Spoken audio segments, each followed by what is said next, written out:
Soy Nazaret Castellanos e investigo la relación que hay entre el cuerpo y el cerebro. Y ahora vamos a hablar de la relación que hay entre el cerebro y el intestino.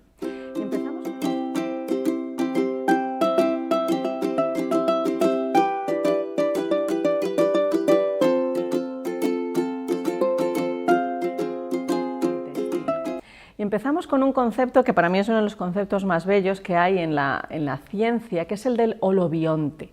Hoy en día se nos describe a los seres vivos como holobionte, y holobionte significa interacción de vidas, como una holografía, que es algo que surge cuando diferentes fuentes interaccionan. En el momento en que se cruzan, surge la vida. Pues somos esa interacción de diferentes vidas. ¿Y por qué? Porque nuestro cuerpo vive diferentes vidas, viven diferentes organismos. Todo nuestro intestino, por ejemplo, está cubierto de hasta 2 kilos de seres pequeñísimos, bacterias, levaduras y demás, que habitan en nuestro colon. Pero no solo tenemos vidas, no solo tenemos otros bichitos viviendo en nuestro cuerpo en el colon, tenemos microorganismos que habitan toda nuestra piel, que se depositan en diferentes partes, diferentes pliegues importantes de la piel. Es muy importante la microbiota bucal, la microbiota urovaginal y la microbiota del colon. Y eso es a lo que le llamamos normalmente cuando hablamos de la microbiota o la microbiota intestinal. ¿Cuál es la microbiota que habita nuestro colon? Y esa ha sido una de las grandísimas revoluciones científicas que hemos tenido recientemente, que se está desarrollando, estamos en pleno auge de lo que es la interacción entre el intestino y el cerebro, que es a través de los análisis de la microbiota. Pero ese concepto de ser holobiontes, de ser interacción de vidas y de que el cerebro necesite de la cooperación con el corazón, con la respiración, con el intestino, con diferentes órganos, de que el cerebro necesite también integrar la información de cómo está nuestro cuerpo, cómo está nuestra postura, pues ha hecho que surja un campo en la investigación de las neurociencias que es muy interesante y tiene muchas aplicaciones en el campo de la psiquiatría y de la psicología, pero también pues para conocer cómo procesamos nuestros pensamientos y nuestras emociones. Sabéis que no solo tenemos los 5 sentidos conocidos de la vista, el oído y más, se dice que tenemos 7 sentidos. Los 5, que son los que procesan la información que viene del exterior por nuestros sentidos, más la propiocepción, que es que el cerebro tiene que saber cómo está nuestra postura, tiene que saber si yo estoy torcida, si estoy de pie, si estoy tumbada, si estoy inclinada. La influencia que tiene la postura sobre nuestro cerebro es enorme. O sea, según cómo tengamos la postura de nuestro cuerpo, influye incluso en la memoria y en la atención. El 7º sentido, que se está desarrollando muchísimo, es el de la interocepción. Nuestro cerebro integra todo lo que está pasando dentro de nuestro cuerpo, está recibiendo constantemente la información de qué está haciendo mi intestino en este momento, si mi corazón acaba de bombear o no, si estoy respirando por la nariz o por la boca, inspirando o expirando. Toda esa información que viene dentro del cuerpo, el cerebro la integra en lo que es la interocepción. Y la interocepción es el sentido prioritario, es decir, ante la información que viene del exterior o la del interior, nuestro cerebro va a dar siempre prioridad a la información que viene de dentro. ¿Y por qué es importante eso para la psicología, para la neurociencia y también para la clínica? Porque es hablar de la subjetividad. Era algo que era muy importante, era una asignatura pendiente dentro de la neurociencia. No somos iguales todos, cada uno vive la experiencia de una forma que es totalmente subjetiva. Pero también es muy importante para nuestra vida diaria, para nuestra salud mental, porque es hablar de cómo está nuestro cuerpo. Nos hace una llamada a empezar a escuchar nuestro cuerpo. Y aquí es donde se ha desarrollado, sobre todo con este objetivo, todos los estudios que pretenden ver cómo nuestro intestino se comunica con nuestro cerebro.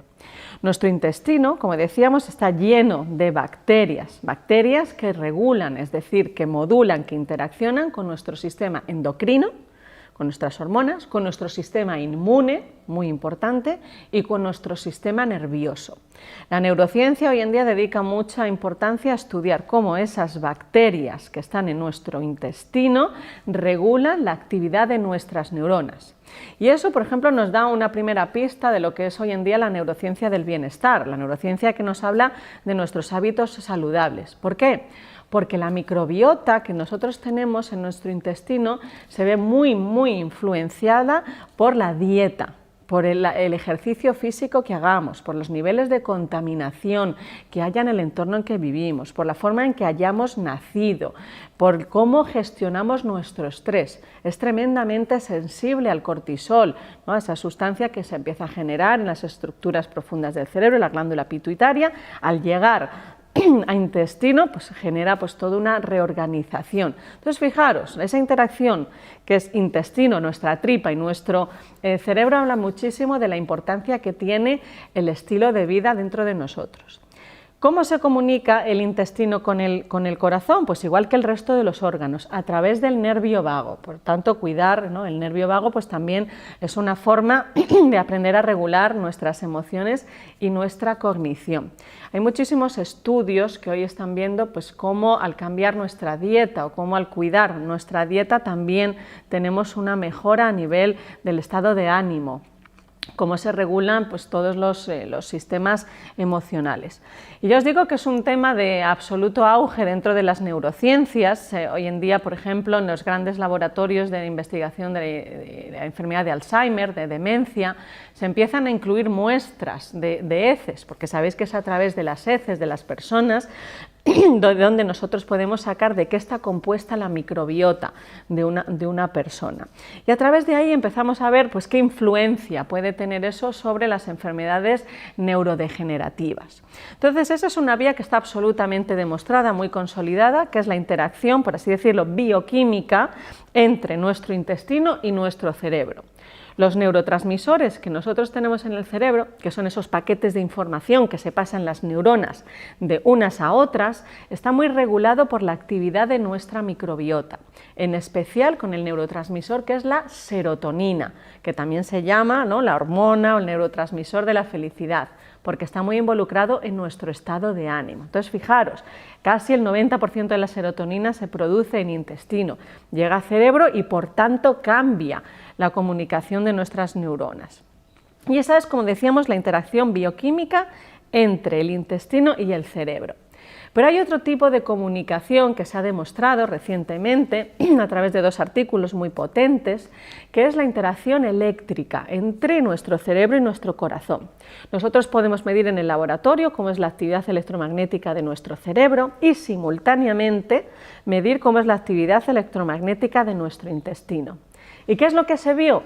Pues se hizo un estudio muy potente a nivel matemático, pero con unas implicaciones, la verdad que apasionantes, que demostraban que esos dos campos electromagnéticos interaccionan.